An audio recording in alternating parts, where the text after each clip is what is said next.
we're going to do it. We're going to finish, not the book, we're going to finish chapter 2, which has been a really long chapter. I've already read 3 parts to chapter 2. Today will be the 4th and final part to chapter 2, and it's just a few pages, so this should be a really quick read. I'm going to go ahead and carry on with Belonging to Life, The Journey of Awakening by Mary O'Malley. I'm just watching all my roosters. My name is Natalie. I'm the Good Shepherd here on our small hobby farm, and everybody is going a little wild right now. Hey, she said no. She said no. No means no. Remember that, gentlemen?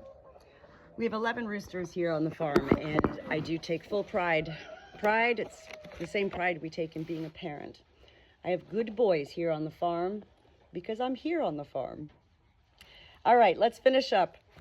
Chapter 2, Part 4, The Magic of Our Daily Lives. It isn't necessary to seek outside adventure.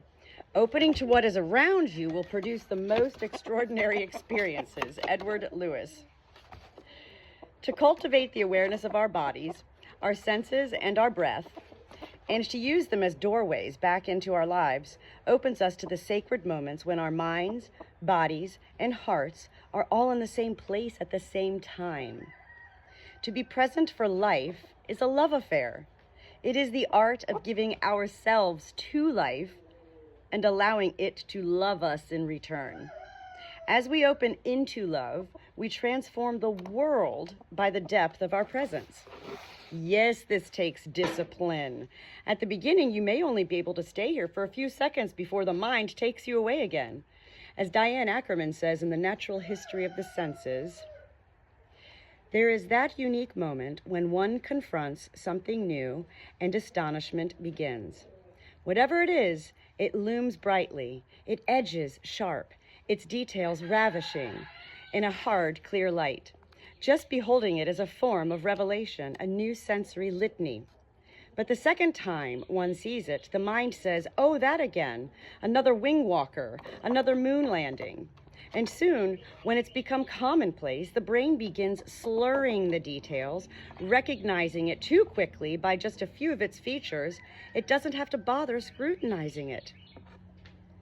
Then it is lost to astonishment, no longer an extraordinary instance, but a generalized piece of the landscape. Mastery is what we strive for, but once we have it, we lose the precarious super-awareness of the amateur. It's old hat, we say, as if such an old weather-beaten article of clothing couldn't yield valuable insights about its wearer and the era in which it was created and crushed. Old news, we say, even if the phrase is an oxymoron. News is new and should sound an alarm in our minds. When it becomes old, what happens to its truth? He's history, we say, meaning that someone is no longer new for us, no longer fresh and stimulating, but banished to the world of fossil and ruin. So much of our lives pass in a blur. Living through the senses requires extra energy, a sense of marvel, and most of us are lazy. Life is something that just happens to us, birth and death. The more we use our senses and our breath to groove a pathway back into life, the more the ordinary becomes extraordinary, and we then see that every moment and everything is brand new, even if it's something we see and do every day. In seeing this, our daily activities can move out of the commonplace and take on an aliveness and a mystery that deeply nourishes us. Let's use the example of taking a shower. Rather than staying unconscious during the entire time, planning your day, rehashing some problem, or just spacing out, you can become deliciously aware of this living moment of your life. You've probably taken thousands of showers in your lifetime, and for 99.999% of them, you haven't really been there. Next time, use your senses to be as fully present for your shower as you can. The most ordinary of moments can awaken us. I rarely just wait anymore. If I find myself with time on my hands before an appointment or while standing in line, very quickly awareness kicks in and I bring my attention into the living moment. I sometimes use listening deeply, hearing the symphony of sounds that are arising all around me. Sometimes awareness of my breath brings me back.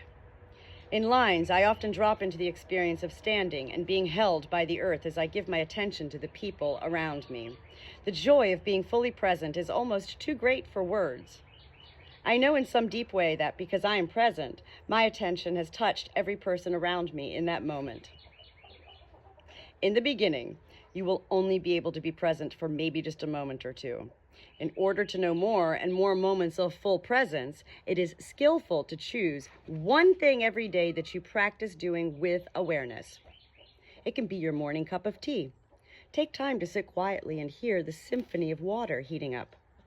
Take time to sit quietly, then feel the weight of the teapot and the warmth radiating from the cup as it is filled with water. What is the aroma of your drink? Can you be present as the cup is brought to your lips and feel the smoothness of its rim? Explore the warmth as it enters your mouth and then down into your body. These are moments, simple moments, of giving ourselves the gift of paying attention. If teacups don't call to you, it could be petting your cat or brushing your teeth. We are so used to the pell-mell pace of the mind with its technicolor visions that the first forays into the experience of life itself may seem very boring. But boredom is just awareness trapped in your mind. Each moment of true connection, even if it is only one swallow of your morning beverage, takes you another step closer to awakening. These moments may not seem like much at first, but just a few moments such as these, moments in which we are fully here for life, make a difference. It is much like watching a bucket being filled by isolated drops of water. It seems like it will never become full. Then one day you look and much to your amazement, it is overflowing. With moments of paying attention, there will come a time, without even noticing the deep changes that are happening, when you discover that your entire perspective of life has changed.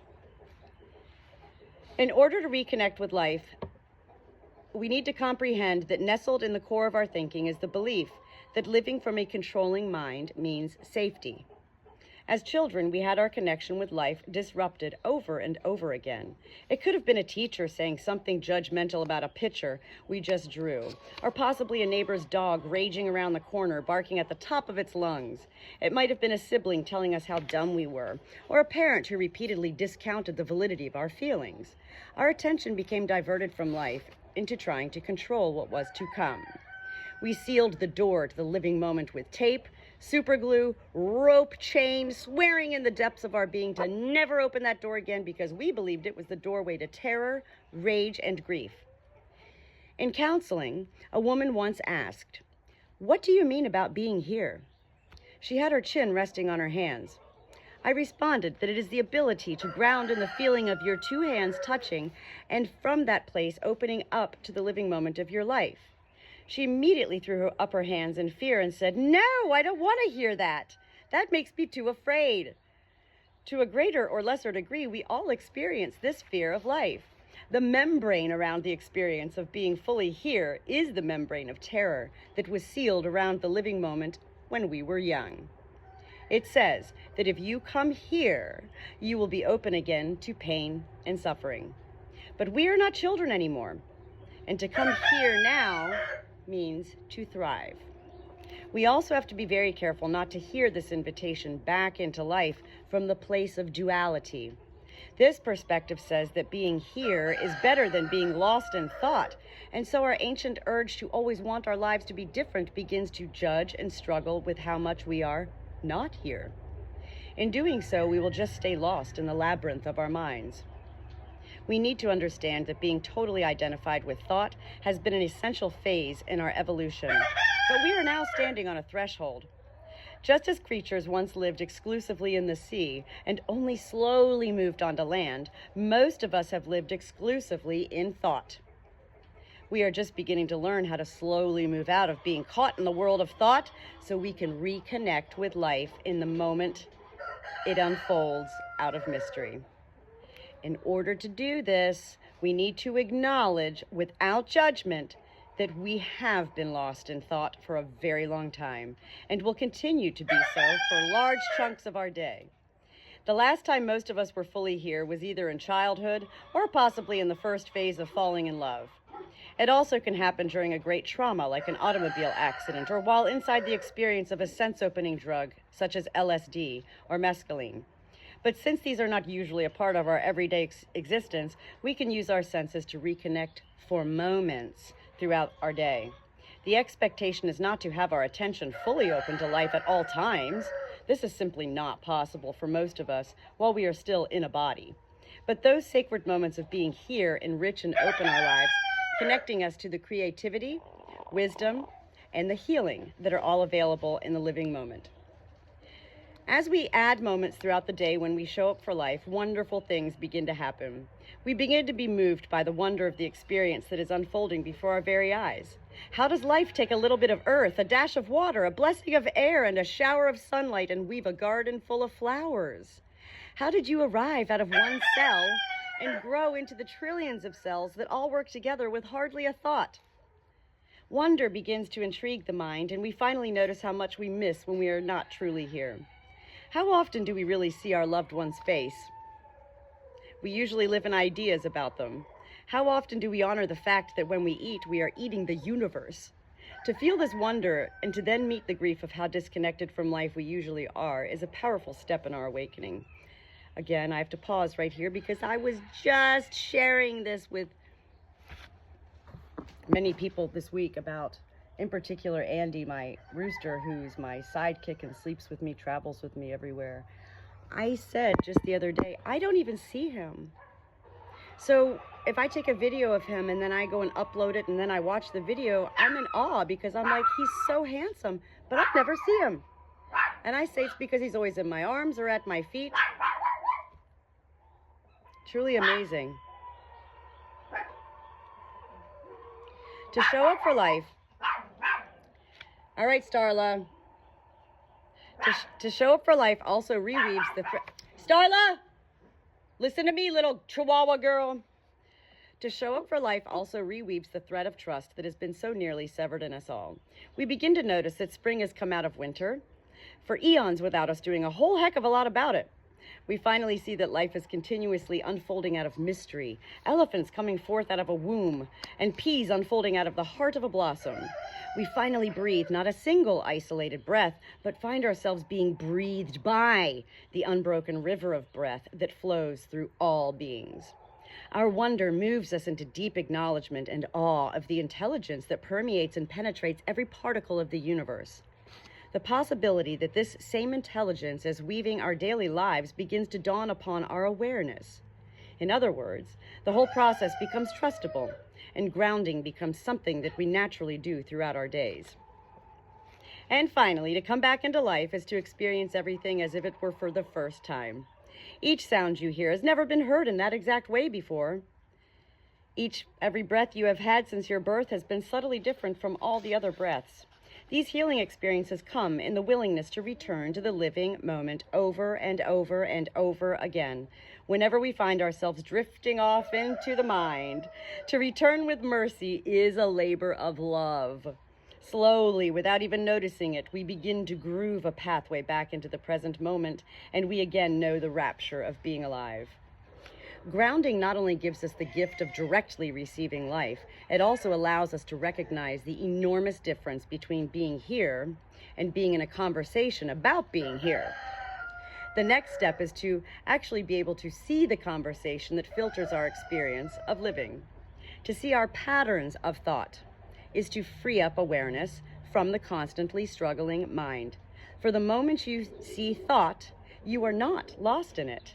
So let us now look at how we can relate to the conversation that flows through us all day long, rather than always being lost in it. All right, that is the end of chapter 2. And tomorrow I'll start chapter 3.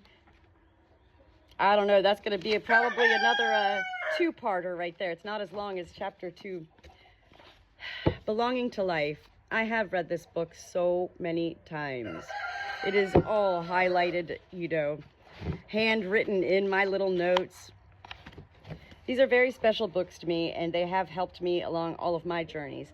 I'm 52 years old right now. I believe I became aware of even the term awakening probably in my late 20s, early 30s. And that is also at the same time when I began to really start to break free from the life I had learned to live. Hands out, palms up. Into a new day we go. Chapter 2 is complete. Belonging to life.